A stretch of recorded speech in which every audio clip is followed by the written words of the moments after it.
CDA میں اسلام آباد بنے ہوئے دنیا کا دوسرا خوبصورت ترین دارالحکومت ہے اسلام آباد، جس کو تعمیر، اس کی ترقی، اس کی جو سرزد و شاداب نظر آتا ہے، اس میں CDA کے مزدور کا خون شامل ہے، اس کا پسینہ شامل ہے۔ CDA کے مزدور کی بلنگ لیے بغیر اور اس کی تقسیم کا عمل جو ہے وہ پچھلی حکومت میں بھی کوشش پوری زور لگایا گیا ہے کرنے کی، اس دفعہ بھی اب پورا زور لگایا جا رہا ہے۔ آپ کی طرف سے بھرپور CDA کی طرف سے ریزسٹنس ہے، مزدور یونین کی طرف سے، کہ اس تقسیم کو، ہم غیر منصفانہ تقسیم کو نہیں مانتے، تو اس سے ہماری جو آنے والی ان کے بچے ہیں یا جو اسلام آباد کا نقشہ ہے وہ اکثر تبدیل ہو جائے گا اور مزدور کے جو حقوق ہیں وہ پامال ہوں گے۔ اس حوالے سے آپ کیا کہنا چاہیں گے؟ کس حد تک کل کا آپ کا بھرپور مظاہرہ تھا؟ اس کے آپ کا اگلا لایا عمل کیا ہوگا اگر آپ کی بات نہیں سنی جاتی اس فورم پہ؟ آپ کا اگلا فورم کیا ہوگا، اور اس کے علاوہ آپ کیا لایا عمل ہے اور آپ کیا کرتے ہیں؟ بہت شکریہ جی راجہ کاشف صاحب، میں آپ کا اور آپ کے چینل کا CDA مزدور یونین کی طرف سے، CDA کے تمام منتقشوں کی طرف سے انتہائی شکر گزار ہوں کہ کل جب ہم اس 2021 ذاتی آرڈیننس تھا، میرے کارکن مظاہرہ کر رہے تھے کہ اپارا میں، تو گرمی کا موسم تھا، خدا کی قسم وہ بے ہوش ہو گئے، لیکن اس وقت کے حکمرانوں نے کہ کان پہ جوں نہ رینگی، میں چیخ چیخ کے کہتا رہا کہ ہمارے تحفظات ہیں، ہم ڈالاک کرنا چاہتے ہیں، ہمیں سنا جائے۔ اسلام آباد ہائی کورٹ کے اندر جب مین چیز یہ آئی کہ اتنا بڑا آپ نے قدم اٹھایا اور آپ نے CBA کو، کلیکٹو بارگین ایجنٹ کو کنسلٹ نہیں کیا۔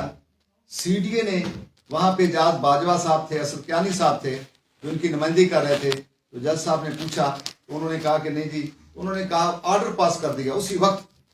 کہ CDA کا کوئی ملازم ٹرانسفر نہیں ہو سکتا MCI میں، اور ساتھ ہی یہ بھی لکھا اس میں کہ آپ CDA کے ساتھ بیٹھ کر ان کے سارے تحفظات دور کریں اور ملازمین کی ٹرم اینڈ کنڈیشن جو ہیں ساری طے کریں۔ تو پھر اللہ تعالیٰ غریق رحمت کرے، معروف افضل صاحب کو ہمارے عامر احمد علی صاحب ممبر رہے تھے، تو وہاں پہ جب ہم وہاں کنونشن سینٹر میں، اور فضل طارق صاحب تھے کیڈ کے منسٹر، ان کے تحت CDA آرڈیننس کی موجودگی میں CDA کا کوئی شعبہ اس میں بغیر ترمیم کی گئی ہوئے ٹرانسفر نہیں ہو سکتا۔ تو پہلی بات تو یہ کہ ہم ادارہ بچانے میں کامیاب ہو گئے، لیکن شہر کا جو حال ہوا وہ میں آپ کے سامنے ہے، ایک ایک شہری گواہ ہے کہ اس خوبصورت جس کا ذکر کیا گیا کہ یہ ہمیں فخر ہے کہ دنیا کا دوسرا خوبصورت دارالحکومت ہے، پھر اس دارالحکومت کو کس طرح برباد کیا گیا، شہریوں کے مسائل بڑھتے گئے، اور بالآخر یہ فیصلہ کرنا پڑا کہ یہ شعبے CDA کے حوالے کر دیے جائیں، اور یقیناً اس کا میں کریڈٹ پھر میں کہوں گا کہ عامر احمد علی صاحب جہاں بھی کاشف صاحب وہ رہے، میں بھی ان کو ذاتی طور پہ جانتا ہوں، میں 52 سال سے شہر کا شہری ہوں، نصف صدی سے زیادہ اس شہر کے اندر رہتا ہوں، میں نے ڈپٹی کمشنر کی حیثیت سے ان کی خدمات دیکھی، میں نے مختلف اداروں کے اندر انہیں کام کرتے دیکھا، انہوں نے ایمانداری، دیانتداری سے اور بڑی محنت اور لگن سے کام کیا۔ ان کی فیملی کا نام، ان کے والد محترم سعید مہدی صاحب کا بیوروکریسی کے اندر بڑا نام ہے، اور میں یہ سمجھتا ہوں کہ جب اس طرح کا تجربہ کار آدمی، دیانتدار آدمی اور محنتی آدمی کو وزیر اعظم نے اس ادارے کا چیئرمین لگایا اور یہ شعبے MCI سے ان کے حوالے کیے، تو اسلام آباد کے شہری آج ہر طبقہ سے کر کے کام، میں چیمبر آف کامرس والوں نے مجھے کہا، مجھے اجمل بلوچ جیسے بندے نے کہا جو ہمیشہ میری طرح تنقیدی پہلو تنقید زیادہ کرتا ہے، مجھے کاشف چودھری نے کہا، مجھے اسلام آباد کے ریڈی والوں نے کہا، مجھے اسلام آباد کے تاجروں نے کہا، مجھے اسلام آباد کی باقی لوگوں نے کہا کہ عامر احمد علی صاحب اور ان کی ٹیم اور CDA کے ملازمین اب مبارکباد کے مستحق ہیں، تو انہوں نے شہر کو دوبارہ پھر خوبصورت شہر بنانا شروع کر دیا۔ اب آپ دیکھیے جی، میں G6 کا رہائشی ہوں، جو مڈل کلاس کے لوگوں کا وہاں کوئی توجہ نہیں دیتا تھا، آج G6 میں آپ کو جناب سڑکیں بھی پکی نظر آ رہی ہیں، کارپیٹ ہوتی، آپ کو گلیاں بھی جو ہیں جو بسیدہ ہو چکی تھی وہ بھی بنتی، اور فٹ پاتھ بھی نظر آ رہے ہیں، اور پودے پھلدار بھی اور پھولدار بھی۔ جو یہ شہر کا تو رہا تھا کہ ہم بھی ہمیشہ انوائرمنٹ کو میں کریڈٹ دیتا تھا کہ انوائرمنٹ ڈائریکٹریٹ نے اس شہر کو پھولوں کا شہر بنا دیا۔ اب پھر جب یہ اتنا بدصورت ہو چکا تھا کہ گالیاں پڑتی تھی سب CDA کو، تو یقیناً یہ چیئرمین صاحب کی ذاتی توجہ، ذاتی محنت، پھر ساتھ ساتھ میگا پروجیکٹ جو شہریوں کی سہولت کا ادارہ ہے، شہریوں کی خدمت کا، تو آپ میگا پروجیکٹ اس شہر میں دیکھ سکتے ہو، جگہ جگہ بن رہے ہیں، کچھ تکمیل کے مراحل میں ہیں، کچھ تکمیل ہو چکے ہیں، اور یہ سب کچھ CDA جو خود مختار ادارہ ہے، خود کماتا ہے، خود لگاتا ہے. کبھی CDA کے ملازمین کی تنخواہوں کا مسئلہ تھا ان سے پہلے، اور شہر میں کام کرنے کے لیے ترقیات کو 1 روپیہ بھی نہیں تھا. آج الحمدللہ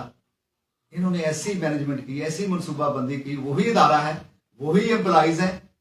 اور پھر دیکھیے کہ آج سرپلس بجٹ ہے اور میگا پروجیکٹ. تو یہ کریڈٹ ہے عامر احمد علی صاحب کا، ان کی ٹیم کا، اور CDA کے ملازمین جو ہیں ان کی قیادت میں انہوں نے کام کیا. اب اس خوبصورت شہر کو پھر برباد کرنے کے لیے یہ ایک صدارتی آرڈیننس لایا گیا. اسمبلی فنکشنل ہے، 1960 کا جو آرڈیننس ہے وہ بھی موجود ہے. تو پھر ہم نے اپنا رول، جو میں نے کہا کہ ہم نمائندہ یونین ہیں، ہم اللہ کو حاضر ناظر جان کر اس کی رضا کے لیے ہم نے یہ تہیہ کیا ہوا کہ ہم نے اپنے ادارے کو بچانے کے لیے، یہ قومی ادارہ ہے، یہ آپ سب کا اور ہم سب کا ادارہ ہے، اور ملازمین کے حقوق کا تحفظ کرنے کے لیے جو کچھ بھی ہو سکا، جہاں تک بھی جا سکے جائیں گے. جمہوری بندے ہیں. اور پھر ہم نے جدوجہد کا آغاز کیا، مشاورت کی، شہر کے تمام سٹیک ہولڈروں کو بلایا. لیکن CDA چونکہ مین شعبہ ہے متاثر ہو رہا ہے، جہاں 15,000 خاندان ہیں، لاکھوں کی تعداد میں لوگ ہیں. تو میں نے اپنی ٹیم کے ساتھ مل کر، میں شکر گزار ہوں اپنی ٹیم کا کہ وہ میرے ساتھ ہمیشہ ان ایشوز کے اوپر میرے ساتھ کندھے سے کندھا ملا کر میں نے سارے ایک ریٹ پٹیشن داخل کی کاشف ملک صاحب کے کہ ادارہ جو ہے یہ قومی ادارہ ہے، اس کی خدمات ہیں 1960 کے آرڈیننس کے تحت بنا. یہ ویلیڈیٹ ہوا اسمبلی سے لا، اس میں ترمیم کیے بغیر آپ نہیں آگے نہیں جا سکتے. بنا تھا عشرت صاحب نے، اس کے سربراہ تھے اداروں کی تنظیم نو کے لیے. اس میں انہوں نے ہمارا کیپٹل ہسپتال ہیلتھ کو دے دیا. سپورٹ اینڈ کلچر سپورٹس جو میں سمجھ